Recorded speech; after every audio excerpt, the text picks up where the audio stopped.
আজকে আমার আলোচনার বিষয় পুরুষাঙ্গে রক্ত চলাচল কমে কেন এবং বাড়ানোর উপায়। দেশের এবং প্রবাসের ভাই বোনদের প্রতি সালাম। আসসালামু আলাইকুম। আমি প্রভাষক ডাক্তার রিক্তা পারভিন, হোমিওপ্যাথি এবং আয়ুর্বেদিক চিকিৎসক।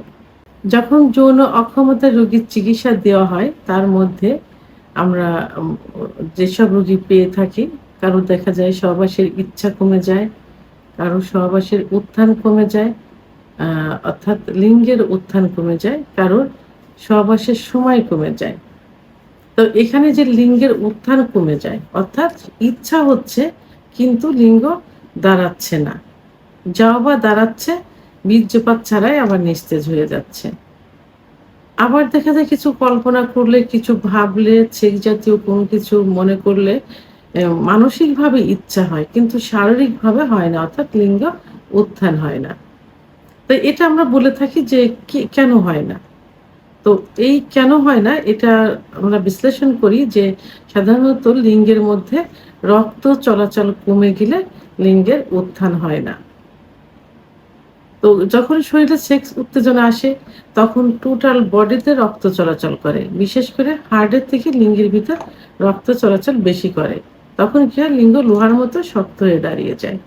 তাই এটার যখন বিপরীত হয় অর্থাৎ হয় না, লিঙ্গ দাঁড়ায় না, হলে আবার দাঁড়ালে একটু পরে নিস্তেজ হয়ে যায়, যা বা দাঁড়ায় একদম সেটা দিয়ে সহবাস করা যায় না। মনে হয় যে থেতলিয়ে যাচ্ছে, পড়ে যাচ্ছে, নুয়ে যাচ্ছে এরকম মনে হয়। তো এটা উম আ আম অধিকাংশই আমরা বলি যে পুরুষের সেক্স হরমোন, টেস্টোস্টেরন হরমোন কমে গেলে এবং বিশেষ করে ব্লাড সার্কুলেশন কমে যাওয়ার জন্য লিঙ্গে উত্থান হয় না। কারণ লিঙ্গের মধ্যে কোনো হাড় নেই। আছে শুধু মাংস এবং রক্তনালী। এই রক্তনালীর ভিতর দিয়ে যত রক্ত চলাচল করবে লিঙ্গ তত সতেজ হবে, বড় হবে, মোটা হবে। যেমন একটা মা বেলুন ভাঁজকার অবস্থায় প্যাকেটে থাকে, ওইটা খুলে যখন আমরা ফু দিব, বাতাস ঢুকে বেলুনটা কিন্তু বড় হয়ে যায়, বাতাস ঢোকার কারণে। তো অনুরূপভাবে লিঙ্গের ভিতরে যে শিরাগুলো থাকে, শিরাগুলোর ভিতর দিয়ে যখন রক্ত চলাচল করে তখনই লিঙ্গটা বড় হয়, মোটা হয় এবং উত্থান হয়, শক্ত হয়ে থাকে। তো এটা উম আ এখন অনেক রোগী এখন প্রশ্ন করছেন যে, "ম্যাম রক্ত চলাচলটা কেন করে না? রক্ত চলাচল কমে যায় কেন?" তো এখন আমি এই বিষয়ে আলোচনা করব। সাধারণত রক্ত চলাচল কমে যাওয়ার পিছনে অনেক কারণ থাকে। আর এই সমস্যাটা সাধারণত ২৫ এর পরে যেয়েই বেশি হয়। আবার এখন ২২-২৩ বছর বয়সেও হচ্ছে এটা। এর প্রধান যে কারণগুলো যেমন দীর্ঘদিন আ ডায়াবেটিস হওয়া, ডায়াবেটিসে আক্রান্ত দীর্ঘদিন। প্রাথমিক অবস্থায় অতটা বোঝা যাবে না। কিন্তু যখনই ডায়াবেটিস একটু পুরাতন হবে, ক্রনিক হয়ে যাবে, দীর্ঘদিন হয়ে যাবে, তখনই উত্থানজনিত সমস্যা হবে।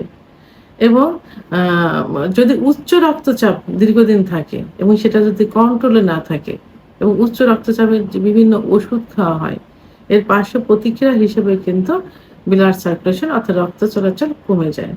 হরমোনের ইমব্যালেন্স এর কারণে অর্থাৎ হরমোন কম বেশি হওয়ার কারণেও কিন্তু রক্ত চলাচল কমে যায়।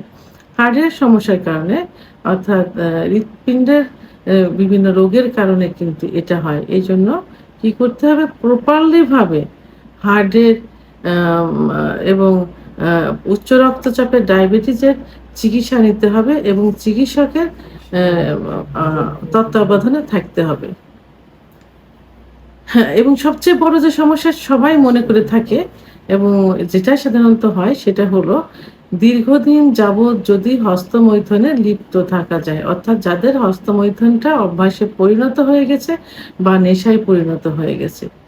যে কারণে কি হয়? লিঙ্গে যে হস্তমৈথুন করতে, করতে যে প্রেশার পড়ে, প্রেশার পড়ার কারণে লিঙ্গের যে শিরাগুলো সংকুচিত হয়ে যায়।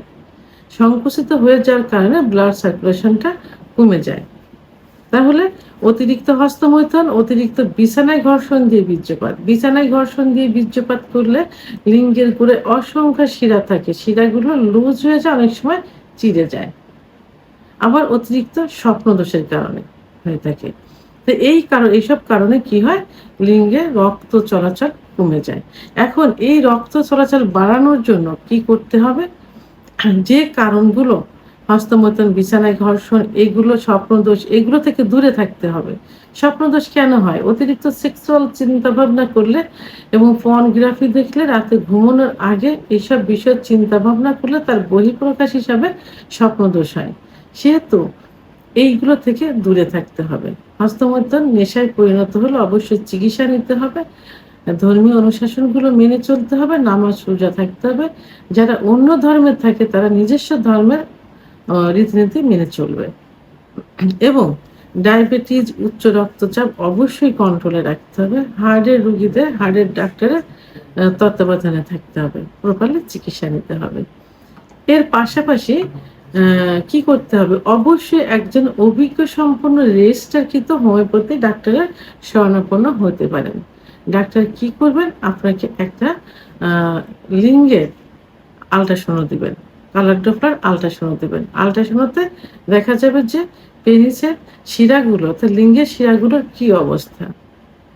তো সেই অনুযায়ী চিকিৎসা, প্রপারলি চিকিৎসা প্রদান করবে। তো এখানে আজকে আমি 2টা ওষুধ নিয়ে আলোচনা করব। প্রথম যে ওষুধ সেটা হলো কোনিয়াম মাদার টিংচার। যাদের আঘাত লাগার কারণে, অতিরিক্ত আঘাত লাগার কারণে সমস্যা হয়ে থাকে, তাদের ক্ষেত্রে এটা খুব ভালো কাজ করে থাকে। তো এখানে কোনিয়াম মাদার টিংচার 20 ফোঁটা এবং 20 ফোঁটা অলিভ অয়েল তেল একসাথে মিশিয়ে সকালে এবং দুপুরে 5 মিনিট সময় নিয়ে আলতোভাবে ম্যাসেজ করতে হবে, যেন বীর্যপাত না হয়।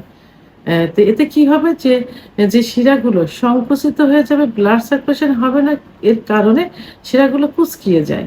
তো এটা দিলে শিরাগুলো সতেজ হয়ে যাবে এবং রক্ত চলাচল শুরু হয়ে যাবে। তাহলে কোনিয়া মাদার টিংচার 20 ফোঁটা এবং অলিভ অয়েল 20 ফোঁটা একসাথে মিক্সড করে ব্যবহার করতে হবে সকালে এবং দুপুরে। অপর যে ওষুধটি সেটি হলো বেলিস প্রেনিস মাদার টিংচার। বেলিস প্রেনিস মাদার টিংচার অতিরিক্ত হস্তমৈথুনের কারণে যাদের লিঙ্গের খর্বতা হয়ে গেছে, ব্লাড সার্কুলেশন সঠিকভাবে হচ্ছে না, সেখানে খুব ভালো কাজ করে। এটা কিভাবে ব্যবহার করতে হবে? পরিমাণ মতো কুসুম গরম পানির ভিতরে 40 ফোঁটা ওষুধ দিতে হবে। এই ওষুধ মিশ্রিত পানি, কুসুম গরম ওষুধ মিশ্রিত পানি, পাতলা একটা কাপড় নিতে হবে। কাপড় ভিজিয়ে লিঙ্গ এবং অন্ডকোষ পেঁচিয়ে রাখতে হবে 10 থেকে 15 মিনিট, বিকালে এবং রাত্রে।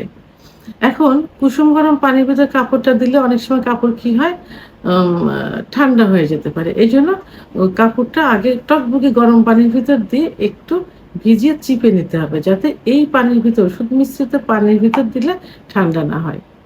তো এটা বিকালে এবং রাত্রে 10 থেকে 15 মিনিট। তো এইভাবে কোনিয়াম এবং বেলিস প্রেনিস মাদার টিংচার যদি 1 থেকে 3 মাস পর্যন্ত ব্যবহার করা যায়, তাহলে অবশ্যই লিঙ্গ পূর্বের অবস্থায় ফিরে আসবে ইনশাল্লাহ। ভিডিওটি সম্পর্কে যদি কোনো মতামত থেকে থাকে অবশ্যই কমেন্টসের মাধ্যমে জানাবেন। আর ভিডিওটি ভালো লাগলে লাইক, কমেন্ট, সাবস্ক্রাইব করে আমার সঙ্গে থাকুন। আল্লাহ হাফেজ।